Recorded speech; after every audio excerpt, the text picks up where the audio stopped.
Hello dear students, welcome to Vidya classes. आज हम class 11 का सबसे बेसिक एंड सबसे इम्पॉर्टेंट चैप्टर मोल कॉन्सेप्ट लेंगे, जिसे हम लोग बोल सकते हैं ABC ऑफ द केमिस्ट्री, यानी building block of the chemistry, क्योंकि इसके सारे कॉन्सेप्ट्स हम लोग फर्दर अपने 11th एंड 12th के फर्दर चैप्टर्स में थोड़े छोटे अमाउंट में यूज़ करते चले जाएंगे। इसीलिए ये चैप्टर पूरे 11th में सबसे पहले पढ़ाया जाता है, क्योंकि इसका इम्पॉर्टेंस और इसका वेटेज बहुत है। ठीक है, तो अगर हम लोग मोल कॉन्सेप्ट की बात करें तो शुरुआत अगर किसी केमिस्ट्री का होता है तो केमिस्ट्री की शुरुआत में मोस्ट इंपॉर्टेंट पार्ट प्ले करता है मैटर। तो कॉन्स्टिट्यूएंट्स ऑफ मैटर की हम लोग बात नहीं करेंगे, क्योंकि हम लोगों ने प्रीवियसली क्लास 9 में पढ़ चुके हैं कि मैटर के तीन सब पार्ट मैटर्स 3 पार्ट में डिवाइडेड होते हैं, सॉलिड, लिक्विड, गैस। अगर फर्दर और जानने की कोशिश करें तो प्लाज्मा और बोर-आइंस्टीन कंडेंसेट। तो ये हम लोग अभी इम्पॉर्टेंट हम लोगों के लिए नहीं है कि हम लोग इसको जानें। हाँ, लेकिन ये इम्पॉर्टेंट है कि हम लोग atoms, molecules and atomic mass जैसे कॉन्सेप्ट्स को फर्दर समझें। तो अगर हम एटम्स की बात करें तो बोला जा सकता है एटम एक स्मॉलेस्ट पार्टिकल है, और ये शुरू से ही पता था कि एटम एक स्मॉलेस्ट पार्टिकल है। पर एंशिएंट टाइम में बोला क्या जाता था कि एटम फर्दर सब डिवाइड नहीं किया जा सकता है, क्योंकि एक एटम इतना छोटा पार्टिकल है जिसे हम लोग माइक्रोस्कोप से देख रहे हैं। उसको नॉर्मली जिस वक्त साइंस उतना डेवलप नहीं हुआ था, लोग कैसे सोच सकते थे कि एटम डिवाइड करना, एटम का डिवीजन करना पॉसिबल हो सकता है। पर बाद में केमिस्ट्री और डेवलप हुई, साइंस और डेवलप हुआ, और हम लोगों ने जाना कि एटम भी फर्दर सब डिवाइड किया जा सकता है। फिर हम लोगों ने इसमें डिफिनेशन में जाना कि एटम जो है वो केमिकल रिएक्शन में पार्ट लेता है। पार्ट लेने के साथ साथ वो अपनी आइडेंटिटी लूज नहीं करता है किसी फर्दर केमिकल रिएक्शन में पार्ट लेने के बाद। एग्जाम्पल के तौर पे अगर हम हाइड्रोजन का रिएक्शन ऑक्सीजन के साथ करवाएं, यानी हाइड्रोजन एटम का रिएक्शन ऑक्सीजन एटम के साथ करवाएं, तो वाटर फॉर्म करता है। और हम लोगों ने देखा कि हाइड्रोजन और ऑक्सीजन के मिलने से वाटर बना, जिसका फॉर्मूला H2O हुआ। हमने ये तो माना कि अपना जब केमिकल रिएक्शन हुआ तो H2O N2O में तो कन्वर्ट नहीं हो गया, N2S में कन्वर्ट तो नहीं हो गया, अपना प्रॉपर्टी को तो मेंटेन करके रखा ना। देखो, हाइड्रोजन और ऑक्सीजन कंबाइन करके H2O ही बनाया। वही मैंने डिफिनेशन में भी समझाया कि एक स्मॉलेस्ट पार्टिकल मैटर है जो केमिकल रिएक्शन में पार्टिसिपेट करता है और अपनी आइडेंटिटी को लूज भी नहीं करता है। अगर ये लूज करता तो हाइड्रोजन और ऑक्सीजन के मिलने के बाद वाटर तो बनता ही नहीं। ठीक है, लेकिन एटम का एक चीज क्या है कि वो अपना इंडिपेंडेंट एग्जिस्टेंस शो ही नहीं करता है, क्योंकि इतना छोटा पार्टिकल, इतना स्मॉलेस्ट टीनियस्ट पार्टिकल है कि ये अपना इंडिपेंडेंट एग्जिस्टेंस शो भी करने की कोशिश करेगा तो फर्दर दूसरा एटम आके साथ उसका कंबाइन कर लेगा। जैसे उदाहरण के तौर पे हाइड्रोजन जो एक एटॉमिक स्टेट में, फ्री स्टेट में घूमने की इच्छा दिखा रहा था, पर हुआ क्या कि दूसरा एटम उसके साथ कंबाइन हुआ और उसको H2 मॉलिक्यूल बना लिया। उसी तरीके से एक फ्री एटम ऑक्सीजन इन्वायरमेंट में एग्जिस्ट करने की कोशिश किया, तो उसी at the spur of the movement दूसरा ऑक्सीजन उसके साथ कंबाइन करके O2 बना लिया। एटम के बारे में तो हम लोग समझ गए कि स्मॉलेस्ट पार्टिकल है, इसका केमिकल रिएक्शन में पार्ट करता है, अपना आइडेंटिटी लूज नहीं करता है, इंडिपेंडेंट एग्जिस्टेंस शो करता है। पर मॉलिक्यूल्स का डिफिनेशन एटम से थोड़ा सिमिलर है और स्लाइटली डिफरेंट भी है। यानी मॉलिक्यूल केमिकल रिएक्शन में पार्ट भी करता है, अपनी आइडेंटिटी लूज भी नहीं करता है, और जो मॉलिक्यूल होता है वो इंडिपेंडेंट एग्जिस्टेंस शो करता है, जो एटम नहीं करता है। लिखा भी तो है, देखो, the smallest particle of the matter which exist independently. अब हुआ क्या, एक टर्म है एटॉमिक मास। एटॉमिक मास जो टर्म है वो नॉर्मली हम लोग कैसे मास को कैलकुलेट करते हैं, ये समझने के लिए आप लोग को एंशिएंट टाइम में जाना पड़ेगा, यानी 1860 1870 उस टाइम में। तो आप लोग नॉर्मली ऑब्जर्व करके देखोगे कि जब हम लोगों के पास वेट मेज़र करने के लिए कुछ नहीं था, तो हम लोगों ने एक यूनिट बना लिया। एग्जाम्पल के तौर पर एक सिलेंडर को ले लेते हैं। ठीक है, अगर हम लोग देखें कि हम लोग किसको भी वेट मेज़र करना रहता था, तो हम लोगों ने क्या किया, एक सिलेंडर को एक यूनिट बना लिया। और हम लोगों ने क्या किया कि जब भी किसी वेट को हम लोग को मेज़र करना रहता था, तो हम लोगों ने सिलेंडर को यूनिट बना के सामने इंसान को दूसरी जगह खड़ा कर दिया, यानी एक तराजू बना लिया। एक तरफ एक सिलेंडर रख देते थे, दूसरी तरफ जिसको भी मेज़र करना है उसको दूसरे साइड में रख दिया। तो अगर मान लो कि एक सर्टेन पर्सन ए है, उसका वेट हमने एक तराजू पे एक साइड पे ए को रख दिया, दूसरे साइड पे हम लोगों ने सिलेंडर रखना शुरू किया। एक सिलेंडर, 2 सिलेंडर, 3 सिलेंडर, 4 सिलेंडर, ऐसे ऐसे करके 40 सिलेंडर्स रखे। तो वो जो वेइंग मशीन या जो तराजू था वो बराबर में आ गया। इसका मतलब समझ में आया कि weight of the person A is equal to the 40 cylinder.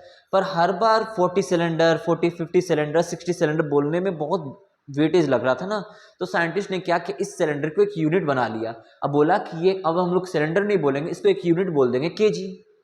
ठीक है, तो अब क्या हो गया कि अब हम लोग किसी को भी मेजर कर रहे थे, किसी भी वेट को मेजर कर रहे थे, तो उसके बाद लास्ट में एक छोटा सा यूनिट लगा दे रहे थे, जैसे कि केजी हो गया, ग्राम हो गया। उसी तरीके से जब हम लोग एटॉमिक मास को कैलकुलेट करना था, तो मास को कैलकुलेट करने के लिए हम लोगों ने भी एक सर्टेन यूनिट चाह रहे थे कि कुछ ऐसा यूनिट मिल जाए जिसके हेल्प से, जिसको रिलेट करके हम लोग एटम के मास को कैलकुलेट करें। ठीक है, तो हम लोगों ने का C12 कार्बन एटम को एक स्टैंडर्ड एटम के तौर पे चुना। क्यों?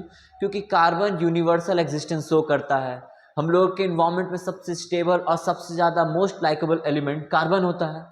तो हम लोगों ने एक स्टैंडर्ड एटम कार्बन 12 को चुना और कार्बन 12 के वेट को लिखा 1/12 into mass of 1C12 atom. तो हम लोगों ने जब मास ऑफ 1 नाइट्रोजन एटम कैलकुलेट किया तो लिखा 14 into 1/12 mass of 1C12 atom. अगर हम लोग मास ऑफ 1 ऑक्सीजन एटम को लिखें तो लिखेंगे 16 into 1/12 mass of 1C12 atom.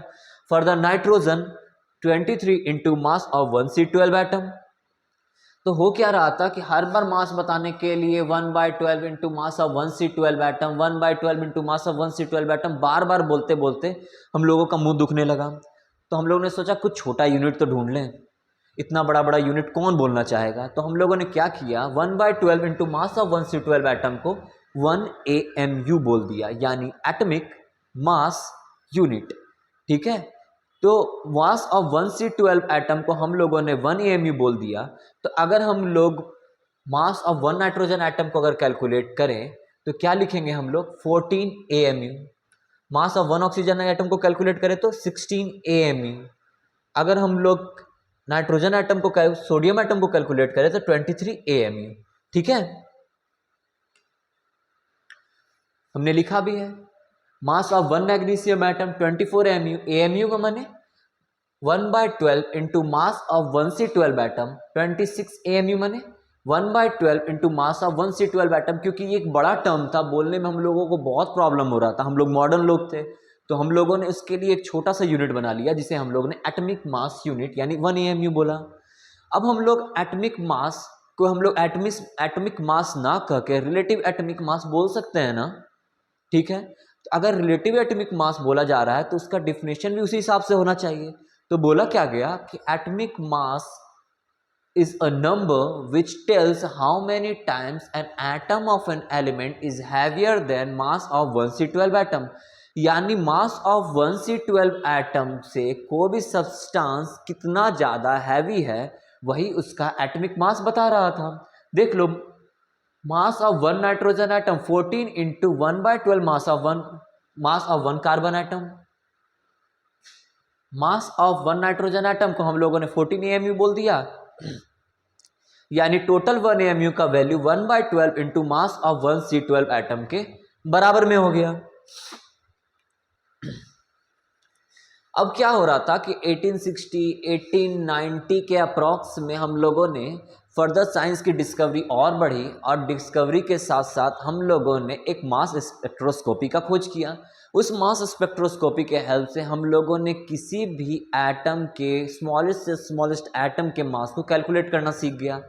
तो अब क्या कर सकते हैं, मास स्पेक्ट्रोस्कोपी के हेल्प से हमने देखा कि मास ऑफ 1C12 एटम का वैल्यू 1.99 इंटू 10⁻⁻23 ग्राम्स है। तो हम लोगों ने क्या पढ़ा था, 1 AMU का value 1/12 into mass of 1C12 atom. Mass of 1C12 atom का वैल्यू 1.99 10⁻⁻23 है। तो अगर हम लोग 1/12 से, अगर यानी 1/12 बोलो या 12 से डिवाइड करें तो 1 AMU का वैल्यू 1.66 इंटू 10⁻⁻24 ग्राम के बराबर में होता है। यानी 1 AMU को हम लोग बोल सकते हैं 1.66 इंटू 10⁻⁻24 ग्राम और 1/Na ग्राम। Na का मतलब बताने की जरूरत नहीं है क्योंकि हम लोगों ने क्लास 9 में ही पढ़ा है। Na मतलब अवोगाड्रो नंबर, जिसकी वैल्यू 6.023 इंटू 10⁻23 होती है। ठीक है, तो अगर हम लोग एप्रोप्रिएट और एग्जैक्ट अगर ऑक्सीजन एटम के मास को कैलकुलेट करें, बोल सकते हैं the mass of one oxygen atom यानी एब्सोल्यूट मास अगर कैलकुलेट करें तो 16 AMU को लिख सकते हैं 16 into 1.66 into 10 to the power -24 gram, और ये ऑक्सीजन का एप्रोप्रिएट एंड एकदम एब्सोल्यूट वैल्यू बता रहा है। अब हम लोग थोड़ा बहुत टर्म मोल्स को समझें तो मोल्स का हम लोग बताया था कि 1 mole is equal to 6.023 into 10 to the power 23 particle होता है। अब पार्टिकल में कुछ भी हो सकता है, एटम, मॉलिक्यूल्स, आयन। अगर किसी के भी पार्टिकल में अगर हम लोग 1 मोल लगा देते हैं, जैसे कि उदाहरण के तौर पे ये पेन 1 मोल पेन, तो अगर ये पेन अगर 1 मोल हो गया तो इसका value 6.023 into 10 to the power 23 हो गया। जिस कैमरे से हम लोग रिकॉर्ड कर रहे हैं अगर बोल देते हैं वो 2 मोल है तो हम लोग क्या बोल सकते हैं कि mole of the camera is equal to 6.023 into 10 to the power 23। अगर हम लोग इस बोर्ड को अगर मान लेते हैं 2 मोल है तो लिखेंगे 2 इंटू 6.023 इंटू 10 टू पावर 23। यानी हम लोग ये समझ गए कि जिसके भी आगे अगर हम लोग मोल लगा देते हैं तो ऑटोमेटिकली उसके साथ 6.023 इंटू 10 टू द पावर 23 ये वैल्यू अटैच हो जाती है। तो हम लोगों ने 1 मोल की वैल्यू पढ़ी थी कि अगर किसी भी particle, atom, molecules and ions के आगे अगर 1 मोल लगता है तो उसका वैल्यू नंबर ऑफ एवोगाड्रो के बराबर में होता है। क्लियर? अब हम लोग एक टर्म पढ़ते हैं मोलर मास। ठीक है, मोलर मास को बोला जाता है मास of 1 mole of substance. Molar mass का मतलब होता है मास ऑफ 1 मोल ऑफ सब्सटेंस। तो अगर हम लोग कैलकुलेट करें molar mass of oxygen atom तो बोल सकते हैं मास of 1 mole of oxygen atom. Mass of 1 mole of oxygen atom को फर्दर अगर हम ब्रेक करें तो बोल सकते हैं मास of 1 oxygen atom into Na। Mass of 1 oxygen atom हमने कितना कैलकुलेट किया था, 16 AMU, और Na का वैल्यू Na। 16 AMU का हम लोगों ने 2 वैल्यू बताई थी कि 1 AMU is equal to 1.66 into 10 to the power -24 gram और 1 अपॉन Na।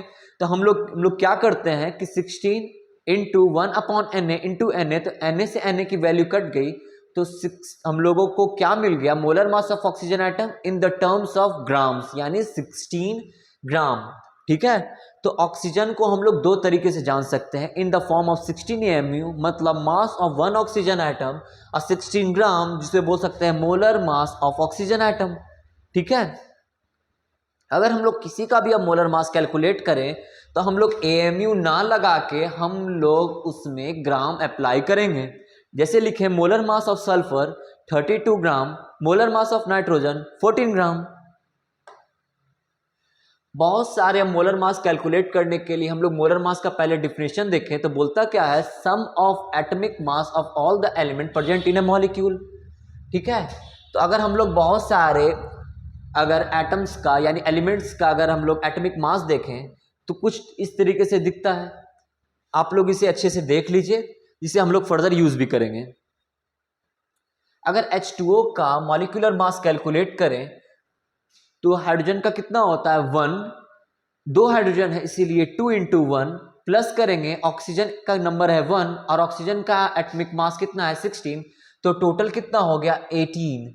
H3PO4 का उसी तरीके से 98 ग्राम, H2SO4 का 98 ग्राम, C6H12O6 इसे हम लोग बोल सकते हैं ग्लूकोज 180 ग्राम, शुगर 342 ग्राम, MgSO4 7H2O 246 ग्राम और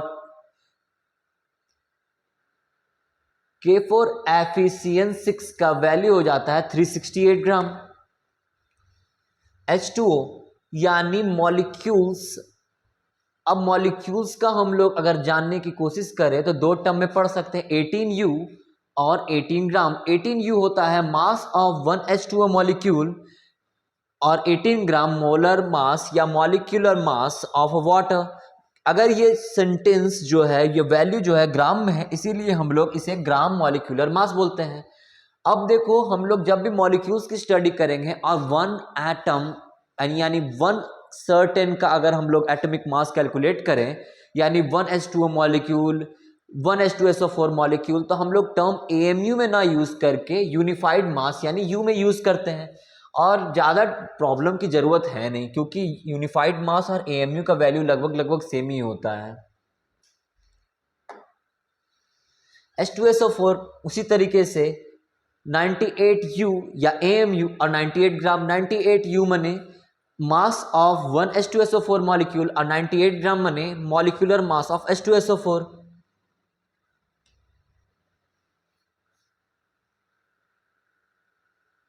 एक क्वेश्चन लेते हैं हम लोग, बोलता क्या है, the mass of an atom of an element is 6.66 into 10⁻⁻24 gram, calculate its molar mass.